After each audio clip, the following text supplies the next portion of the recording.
Ya listos, en la pantalla del 13, en simultáneo con Tele 13 Radio y todas nuestras plataformas, preparados para iniciar esta edición de Mesa Central, junto con el presidente del directorio de Codelco, uno de los protagonistas, que duda cabe, del debate político y también industrial y ambiental de estos días. Máximo Pacheco con nosotros esta mañana. Máximo, muchísimas gracias por la gentileza de estar acá. Muchas gracias a ustedes por la invitación y la oportunidad. Excelente. Oiga, vamos por parte. La ministra de Minería, Marcela Hernando, dijo el viernes en Tele 13 Radio que haciendo una especie de balance después de terminado el paro de los trabajadores y como la primera etapa de todo este incordio que se armó por el cierre de ventanas, que había habido errores comunicacionales y que había que asumirlo y que había que todos tenían que compartir ese mea culpa. ¿Qué le parece?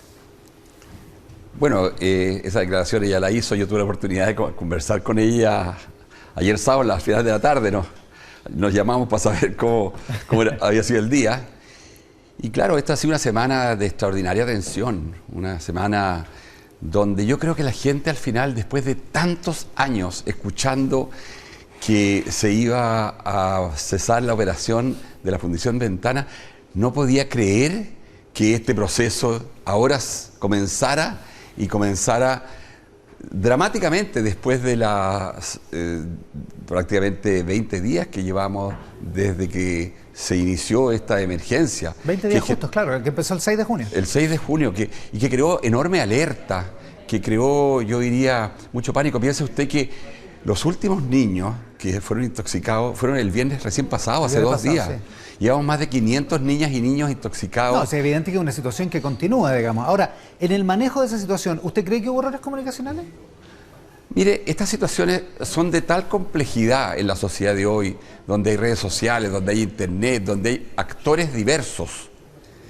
La gente conoce muy poco a Codelco, tal vez por culpa nuestra, porque tal vez hemos vivido muy encerrados, muy encapsulados en una empresa muy grande, pero lo definitivo es que desde el año 2010 se dictó una ley en que Codelco es dirigido por un directorio donde ya no están más ni el ministro de Minería ni el ministro de Hacienda como era antes, sino que ahora son 9 personas elegidas por distinto origen. Algunos de ellos representan trabajadores, supervisores, gente que viene por la alta dirección pública, gente que la elige el presidente de la República, como es el caso mío, directamente.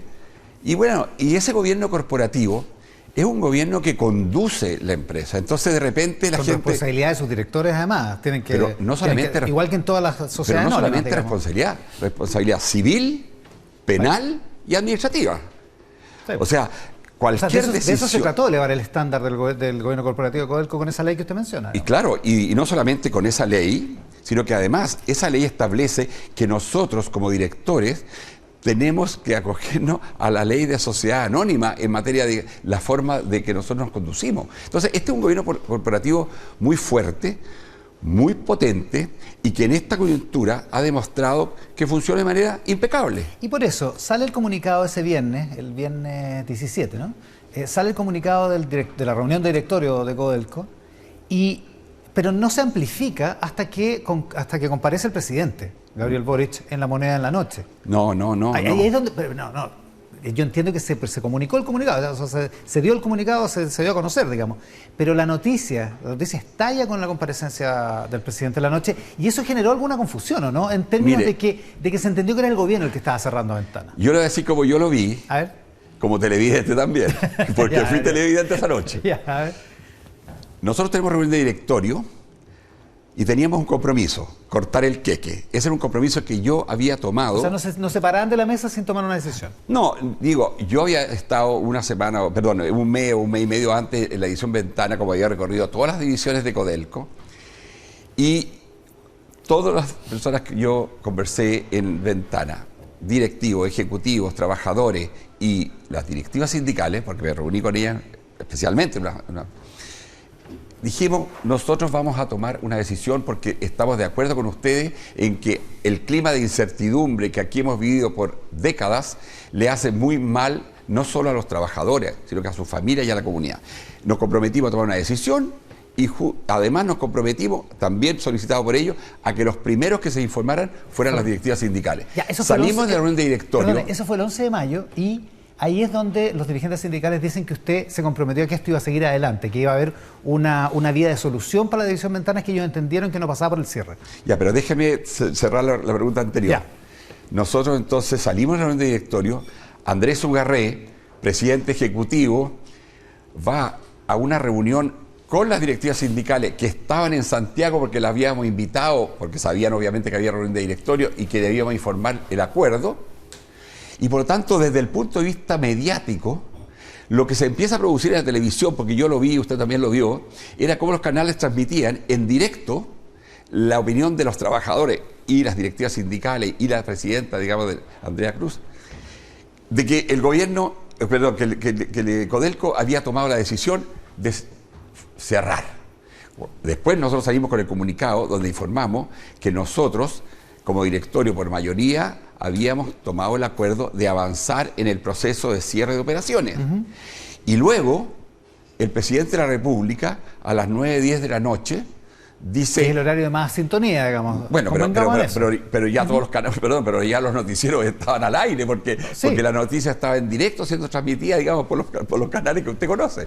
Y por lo tanto, el presidente de la República sale a decir, informado de que el directorio de Codelco ha tomado la decisión de avanzar en el proceso de cierre de operaciones, yo quiero decir que yo respaldo esa decisión.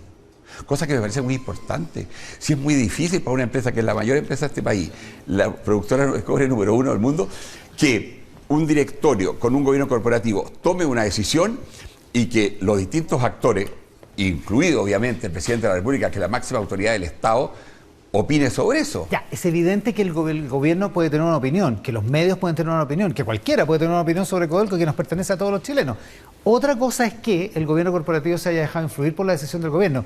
¿Usted descarta totalmente que el gobierno haya querido influir en eso? Lo descarto totalmente porque todos pueden opinar, pero lo único relevante, lo único que me importa destacar es que quien tomó la decisión es el directorio de Codelco. Ya, ahora usted me pregunta, ¿el directorio de Codelco tomó esta decisión solamente analizando que había habido un incidente a la 1 de la mañana donde se habían emitido 1.300 microgramos por metro cúbico de dióxido de azufre?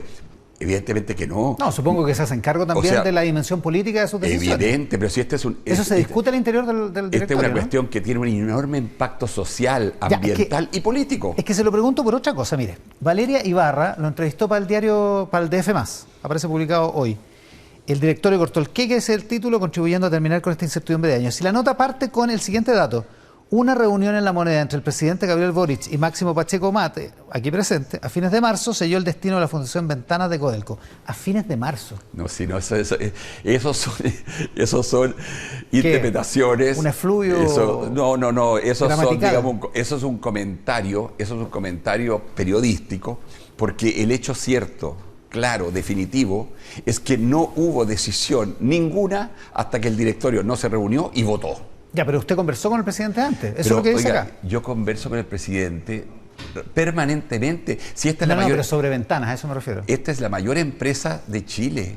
El presidente de la República tiene una preocupación inmensa. Yo le quiero decir que esta semana se ha producido un hecho histórico en Chile. Nunca antes se había definido una política de dividendos para Codelco. De la que vamos a hablar, por supuesto. Entonces, el presidente, obviamente, con el presidente. Yo fui a ver al presidente, yo le planteé al presidente, es fundamental que nosotros tengamos una política de dividendos para que Codelco pueda reinvertir parte de sus utilidades. El presidente lo dice en su cuenta pública el 1 de junio. La duda Entonces, no es que el presidente se enteró el último día ni que el presidente cortó el queque.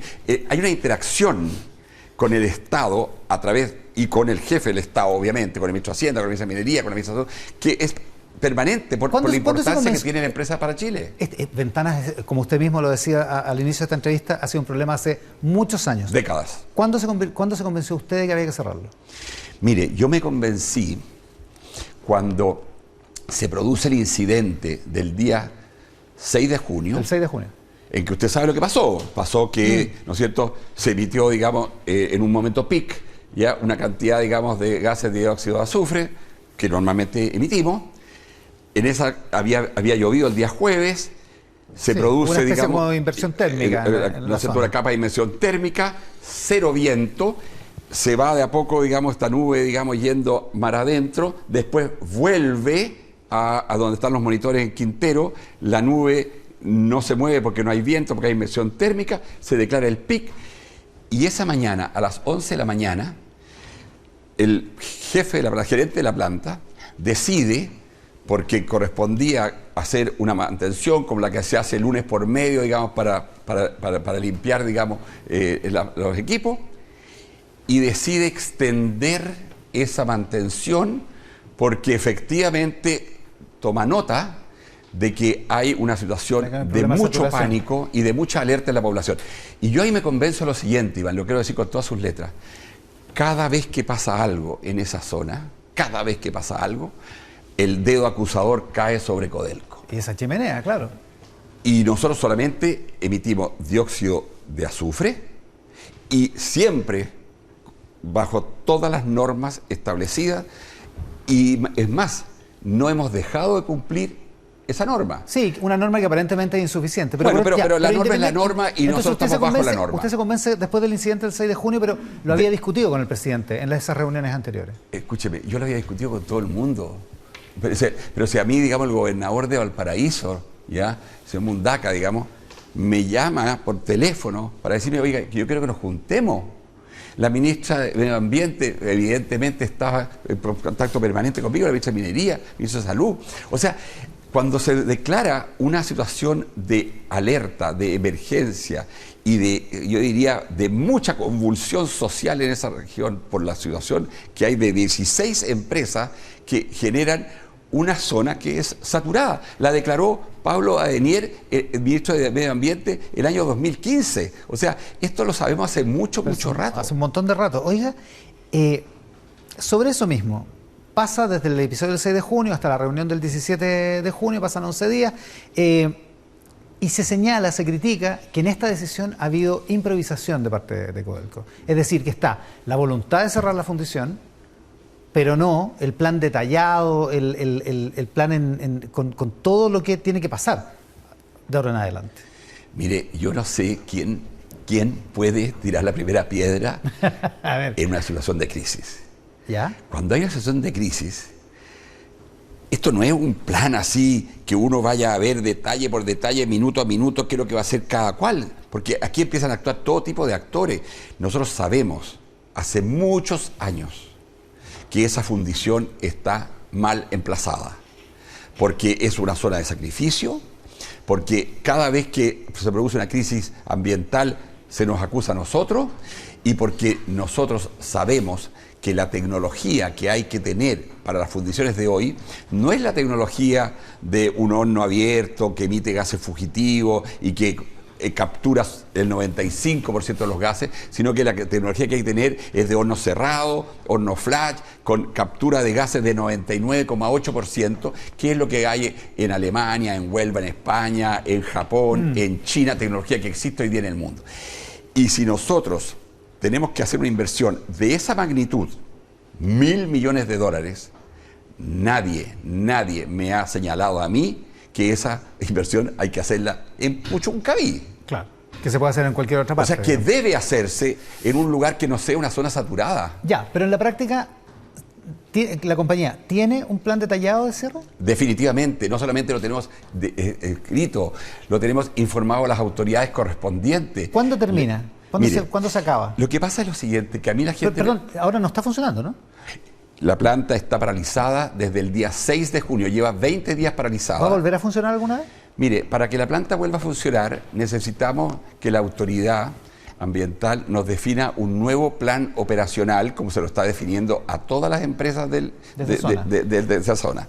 Nosotros ya presentamos el plan y esperamos que la próxima semana la autoridad nos diga cuál es el nuevo plan, porque esa planta tiene una capacidad instalada de 420.000 toneladas, la hemos estado operando con 370.000 toneladas, o sea, menos del 10%, justamente porque la autoridad restringe, y puede que la autoridad nos incorpore nuevas restricciones, que signifique que la planta, por ejemplo, tenga que funcionar, digamos, con mucho menos que 370.000 toneladas de su capacidad. O sea, eso podría pasar, digamos.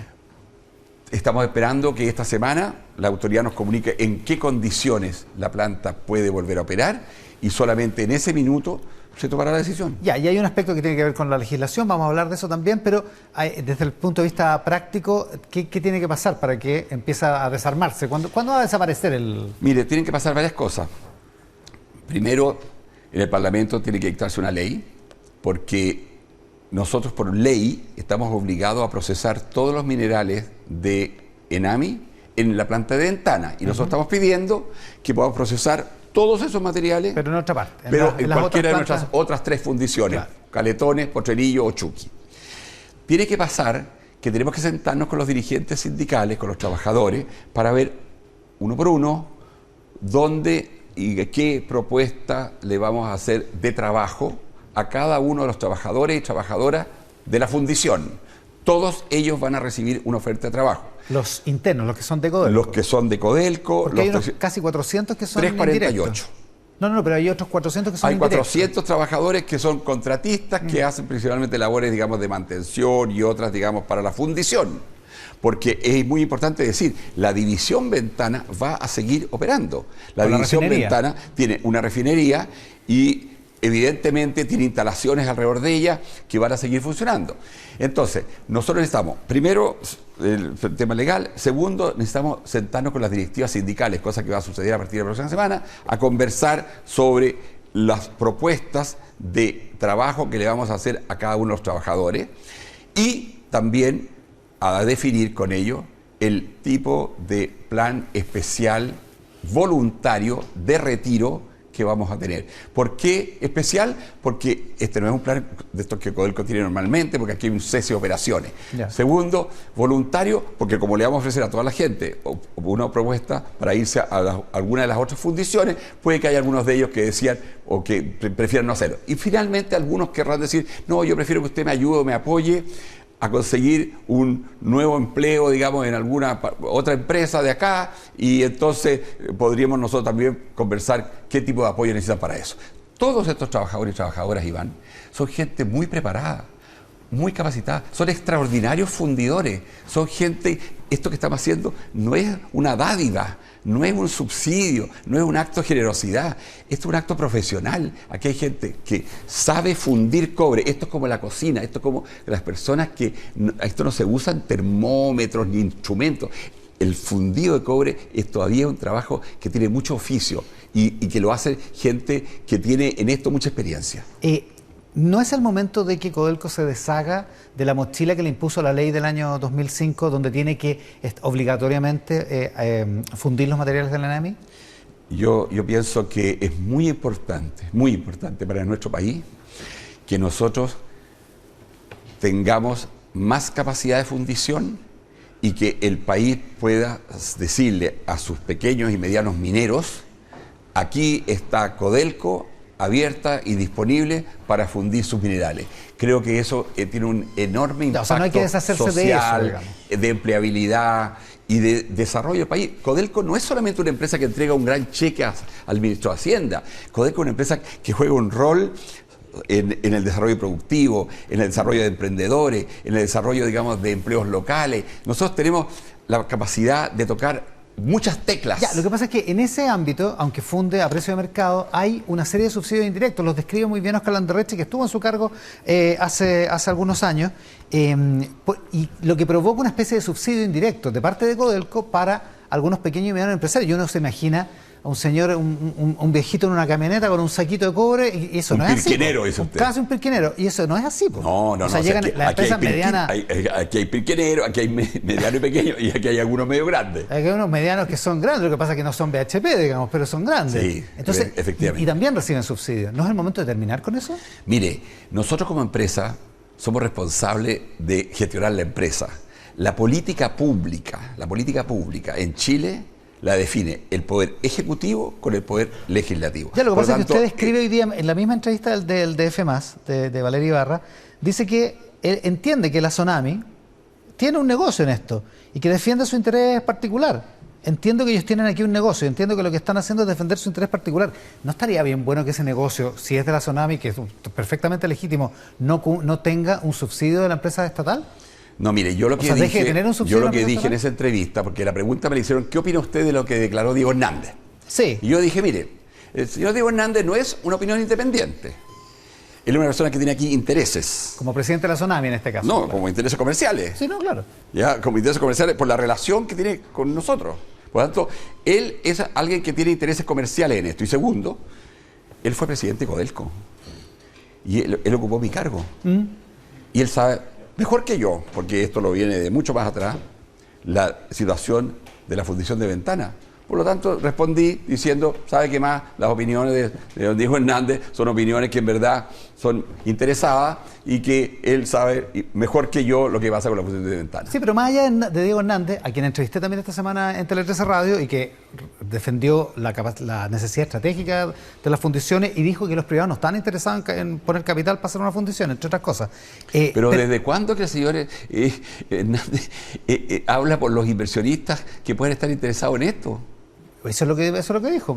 Yo la verdad es que he escuchado todo tipo de opiniones. ¿Sí? He escuchado que puede estar interesado en AMI, que puede estar interesado el Estado, que puede ser un proyecto de interés, digamos, para Codelco, que puede haber inversionistas extranjeros interesados. O sea, he escuchado muchas otras cosas. Pero se supone que las fundiciones son mal negocio, po. ¿Quién dijo?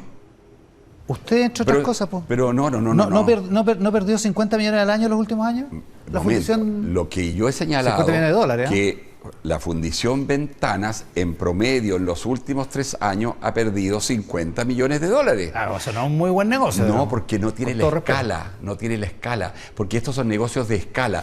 La fundición de Ventanas es una fundición de una capacidad de 420.000 toneladas. La escala con la cual se construyen estos hornos flash, con nueva tecnología de punto, que capturan todo lo que es de 1,5 millones de toneladas. Entonces, ya, o sea, si hiciéramos una fundación de esa magnitud, ¿eso sí podría ser negocio? Pero, y fantástico. ¿Y lo va a hacer piense Codelco ese no negocio? solamente un negocio por la razón comercial, sino que también por la situación estratégica. No, por supuesto, Chile sí, es estratégicamente el está fuera de primer discusión. productor de cobre del mundo. Y el mundo va a ser cada día más eléctrico. Y el conductor por excelencia es el cobre. No hay sustituto. Entonces, lo que tenemos que hacer es prepararnos para que en esta transición energética que estamos viviendo en el mundo, el cobre sea cada día más demandado. Y eso significa no el concentrado que tiene 26% de cobre, sino que los ánodos. Y para eso, digamos, necesitamos una fundición y una refinería. ¿Y esa fundición va a contar con capitales de Codelco? ¿Cómo se la imagina? Bueno, mire, yo a esta altura... ¿Tiene plata Codelco? Yo a esta altura solamente me la puedo imaginar, porque este es un asunto que tiene que resolver el directorio Codelco. Un tema, digamos, que obviamente hace ya mucho tiempo está en la discusión pública. Piense usted que nosotros como Codelco hemos invertido en los últimos 5 años 2.200 millones de dólares en nuestras fundiciones para adaptarlas. ¿En las fundiciones? En las fundiciones, en todas ellas. En Ventana, en los últimos 3 años, hemos invertido 150 millones de dólares por razones ambientales. Por eso que dijimos, no sigamos con estas soluciones de parche, claro, de ponerle, digamos, un poco más de control para que no se fugue tanto gas, sino que pensemos esto como una solución definitiva. Ya, pero usted conoce la compañía mejor que nadie en este momento. ¿Le conviene a Codelco distraer parte de sus recursos, que ahora se ven reforzados con el tema de la reinversión, pero que tienen destino, digamos, distraer esos recursos en crear una fundición que cuesta 1.000 o 1.300 millones de dólares? Mire, es una discusión que vamos a tener que tener en el directorio. Es una discusión muy, muy estratégica. Hemos estado en la reunión de directorio, digamos, en los últimos meses, en talleres estratégicos como directorio, justamente hablando de esto. El país necesita la fundición, por razones estratégicas. De todas maneras, es fundamental construir una fundición para Chile. No solamente para los concentrados de Codelco, sino que para muchos otros concentrados. Otra cosa es si lo tiene que hacer Codelco, dice usted. Bueno, ¿cómo se hace eso? ¿Con quién se hace? Esa es una materia que está abierta como discusión y que obviamente vamos a tener como tema en el directorio. Oiga, ¿esto de la reinversión quedó medio opacado por el paro y por todo eso? ¿O lo dijeron precisamente para, entre otras cosas, aplacar el tema del paro? Mire, independientemente de una decisión que no se toma en 5 minutos. Yo creo que el momento más brillante de este anuncio lo hizo el presidente de la República el 1 de junio en su cuenta pública.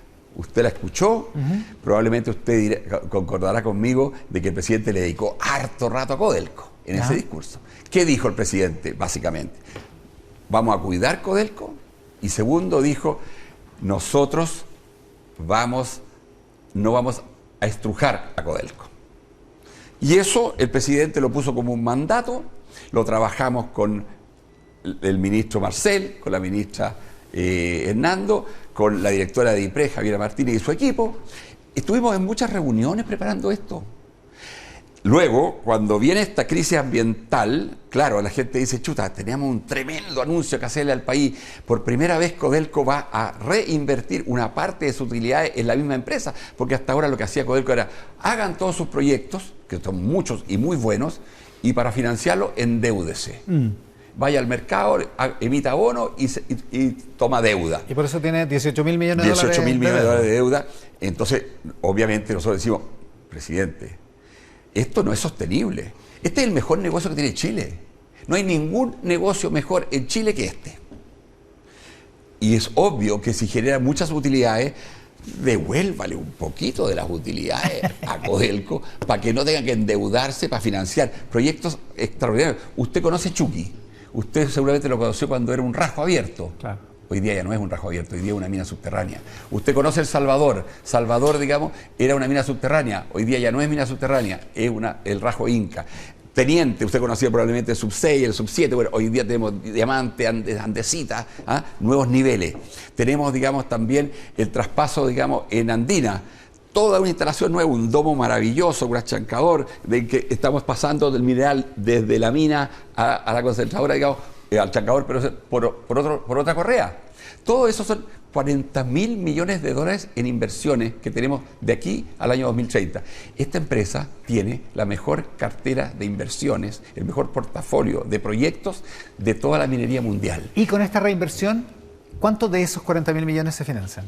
Mire, el presidente anunció, no vamos a estrujar, vamos a cuidar. Ministro de Hacienda con ministra de Minería, que para estos efectos son los representantes del presidente en la Junta Accionista, ellos, porque ellos tienen la facultad, no nosotros como directorio, la tienen ellos, definen 30% de esto, lo vamos a dejar, digamos, en...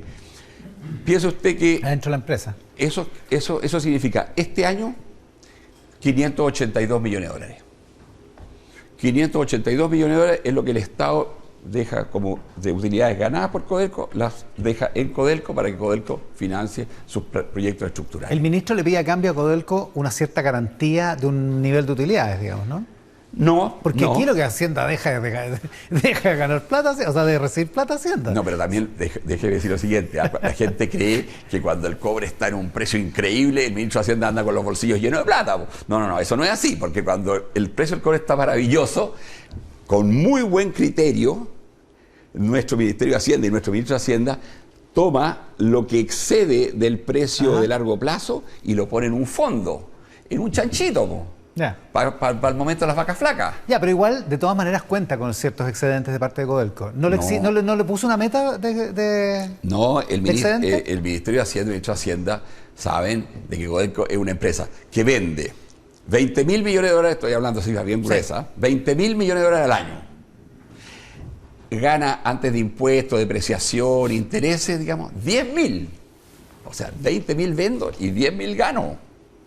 Y de eso, obviamente, después, digamos, tengo que hacer todos los ajustes correspondientes y le entrega, digamos, al Estado, por decir algo, 6.000 millones de dólares. Ya. Entonces, porque nosotros nos quedamos también con la depreciación. Perdón, de esos 6.000... unos 2.000 van a quedar adentro ahora. Eso debería ser, más o menos, ¿no? Mire, la verdad es que eso va a depender del precio del cobre, sí, pero lo importante es que el 30% de lo que ganemos va a quedar de nuevo en la empresa para financiar inversiones. Y ya que lo menciona, el precio del cobre, bueno, hemos visto esta semana que bajó de $4 y en fin, ¿cómo ve la situación del cobre? Mire, la veo muy bien, muy bien por lo siguiente, porque aquí hay dos planos. Uno, el plano estratégico de largo plazo.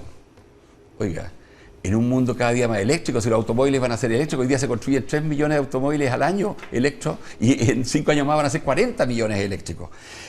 Todos los procesos empiezan a electrificar.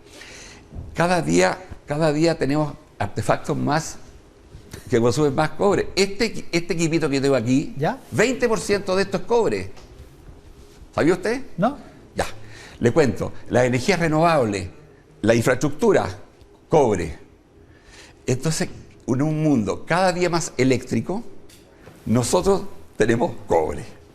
Por lo tanto, y no hay mucho yacimiento de cobre en perspectiva, porque no está fácil, uno, encontrarlo, y dos, que los aprueben y las autorizaciones. Entonces, en el largo plazo se ve muy promisorio el precio del cobre.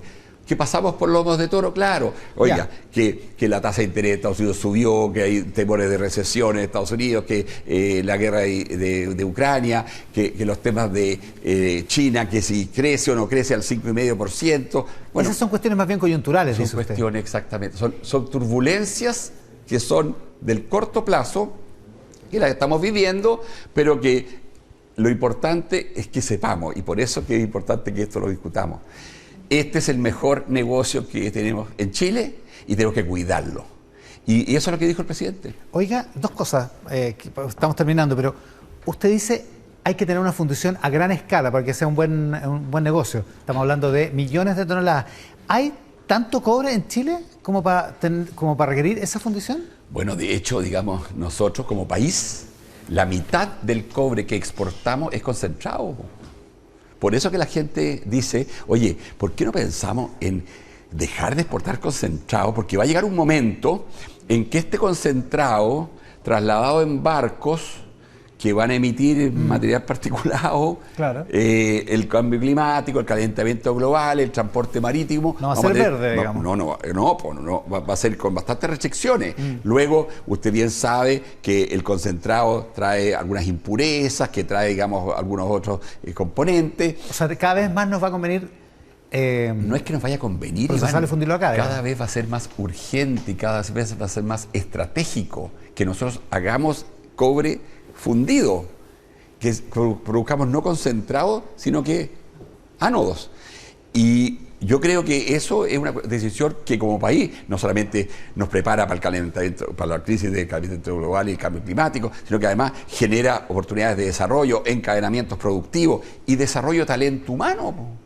Si nosotros tenemos que tener conciencia que como país, digamos, que somos un país minero, país cobre, necesitamos también generar actividades que potencien el desarrollo del talento humano chileno. Oiga, y una última cosa, solo para salir de la duda y no con ánimo de cagüinear, pero usted ha dicho en esta entrevista que evidentemente conversa con el presidente, que tiene una línea directa con el presidente, que es bien, y se entiende bien tomando en consideración la magnitud del negocio que representa Codelco.